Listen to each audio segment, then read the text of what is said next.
Bonjour à tous et à toutes, j'espère que vous allez bien. On se retrouve pour une vidéo bullet journal qui sera un plan with me du mois de janvier. Elle paraîtra avant le 1er janvier, donc je vous souhaite de passer de merveilleuses fêtes de fin d'année. Mais commençons tout de suite avec le thème que j'ai choisi pour le mois de janvier. C'est un thème de saison.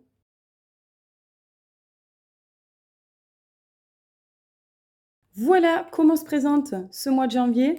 Sur la page de droite, j'ai dessiné des agrumes, des oranges, avec écrit janvier avec mon feutre Faber-Castell.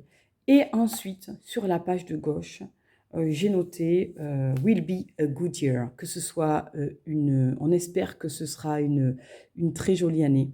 Vous l'avez vu, j'ai utilisé donc ces feutres uniquement. Je me suis servi que de ces feutres.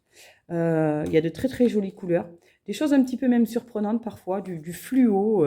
C'est pas évident de reconnaître réellement les couleurs parce qu'il n'y a pas de numéro, donc bon voilà, c'est un petit peu aléatoire. Moi je les classe en fait par couleur quand je m'en sers et je les remets exactement à la même place pour savoir à quoi correspond quel orange. Voilà comment j'ai procédé hier pour faire ce bullet journal. Vous voyez, j'ai classé les feutres en fonction de la nuance d'orange. Et ensuite, je remettais à la bonne place lorsque je m'en étais servi. Parce qu'il n'y a pas de numéro, c'est pas évident de reconnaître les oranges comme ça. Et parfois, un orange ne donne pas la même chose lorsqu'on l'utilise sur le papier. Voilà, donc bon, c'est ma petite technique. Voilà pour cette double page. Ensuite, on a le monthly log, voilà, qui prend la forme du tableau que je fais habituellement avec des agrumes. J'ai intégré ici le petit encas de notes puisqu'il me restait encore de la place. Vous voyez, il me reste encore à gommer quelques traits de crayon. Mais dans l'ensemble, je trouve que c'est plutôt joli, ça me satisfait. C'est un peu le rendu que j'avais envie de donner. Voilà donc pour ce monthly, pour ce mois de janvier. J'ai un petit code couleur que je connais. Hein, je ne l'ai pas noté du coup en début de ce carnet pour les rendez-vous pour les enfants, les rendez-vous médicaux, les invitations, etc. Donc je viens de mettre des pastilles de couleurs et je note à côté l'heure et ce à quoi ça correspond. Voilà pour ce monthly.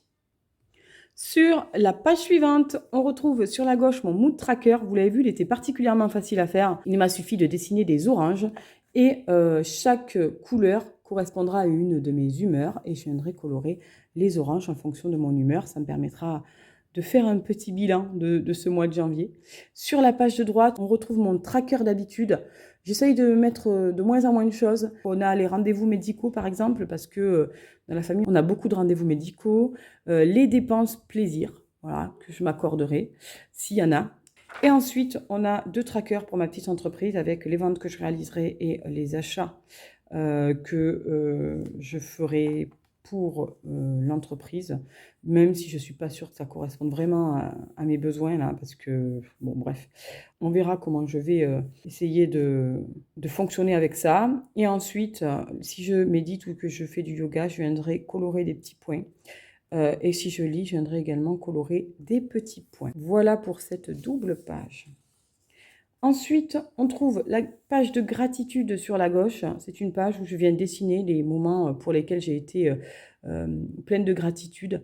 Voilà, les moments que j'ai aimé passer dans le mois, les événements ou les choses positives qui se sont passées. Et là, c'est vraiment que du positif dans les gratitudes. Et ensuite, sur la page de droite, on a une page que je consacre aux réseaux sociaux, les vidéos que je vais pouvoir tourner sur YouTube, les contenus Instagram. Souvent, Instagram, je ne remplis pas grand-chose, mais je l'ai noté quand même.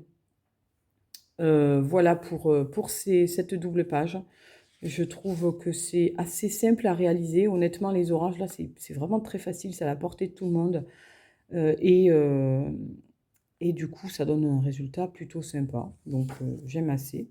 Et on commence avec les premières weekly. Moi, je fonctionne avec des weekly que je fais à l'avance. Alors, certains souvent critiquent en me disant « Oui, mais c'est pas un bullet journal. Finalement, c'est un agenda. » Bah, écoutez, franchement, je fais bien comme je veux dans mon bullet journal. Faites comme vous voulez, mais chacun fait bien comme il veut dans son bullet journal. Moi, je décide de fonctionner comme ça parce que je perds moins de temps. Je me consacre 2-3 heures à mon plan with me et après, je suis tranquille pour un petit moment.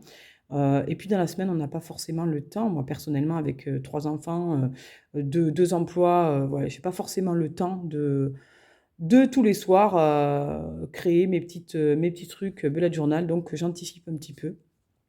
Voilà, ici, je surligne, la semaine qui correspond à cette double page et je me suis noté un petit cadre pour les choses importantes ou les choses à payer, urgentes et cetera. Voilà pour cette première weekly.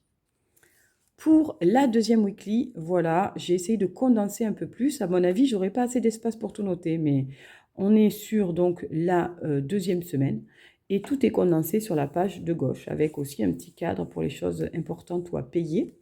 Et sur la page de droite, j'ai fait une petite illustration en rapport avec le thème. Je suis prête à recevoir et à accueillir toute l'abondance divine dont j'ai besoin. Ce sont des affirmations positives, mais lorsqu'on se les rappelle régulièrement, eh bien, on finit par l'intégrer à notre quotidien. Et c'est pour ça que je sème un petit peu partout des phrases positives, parce que voilà, le cerveau est bien constitué et arrive à intérioriser finalement et à se convaincre de tout ce qui est positif, tout comme les personnes qui n'ont pas confiance en elles, pensent qu'elles sont nulles, pensent qu'elles n'ont pas de chance, etc. Ben, finalement, elles génèrent ce manque de confiance et cette malchance elles-mêmes. Elles les attirent par leurs pensées négatives. Donc du coup, j'ai décidé d'essayer le plus possible d'avoir des pensées positives pour 2022 pour qu'enfin l'univers et l'abondance entrent de nouveau dans ma vie. Voilà pour cette deuxième weekly. Ensuite, troisième weekly, plus simple, là, vous avez vu des petits cadres, voilà, c'est pas très difficile à faire. C'est donc pour la troisième semaine du mois de janvier, avec toujours un petit cadre sur la droite pour noter les choses importantes ou les choses à payer. Et ensuite, chaque jour, la petite to-do list que je viendrai noter dans le jour correspondant. Et j'ai rappelé également le thème, vous le voyez comme à chaque fois dans les weekly. Il y a toujours un petit rapport au thème. Une de mes préférées, je crois que c'est celle-ci en fait ma préférée. Voilà. Ensuite, la dernière semaine et weekly de ce bullet journal pour le mois de janvier, c'est cette page, voilà, cette double page. Là aussi, un petit rappel ici du thème du mois et la semaine ainsi que le 31 qui figure ici sur cette dernière double page, puisqu'après, eh bien, je n'ai plus rien noté dans mon bullet journal. Voici donc le mois de janvier dans mon bijou. J'espère que ça vous aura plu, que ça vous aura peut-être donné des idées. En tout cas, je vous souhaite vraiment le meilleur pour 2022. Je vous envoie toutes mes pensées d'amour, d'abondance, de gratitude, de joie, de bonheur, voilà, pour que votre vie soit paisible, rayonnante et que vous soyez heureuse et heureux. Voilà, j'espère que cette vidéo vous aura plu. Je vous souhaite de très très belles fêtes et je vous embrasse fort. Je vous dis à très vite pour une nouvelle vidéo. À bientôt, bye bye. Elle est finie là ta vidéo, non? Ah oui, en effet, la vidéo est terminée, mais vous pouvez quand même me soutenir en vous abonnant, en cliquant sur la petite cloche pour être au courant des futures vidéos. Ça me ferait vraiment, mais très très plaisir. À bientôt.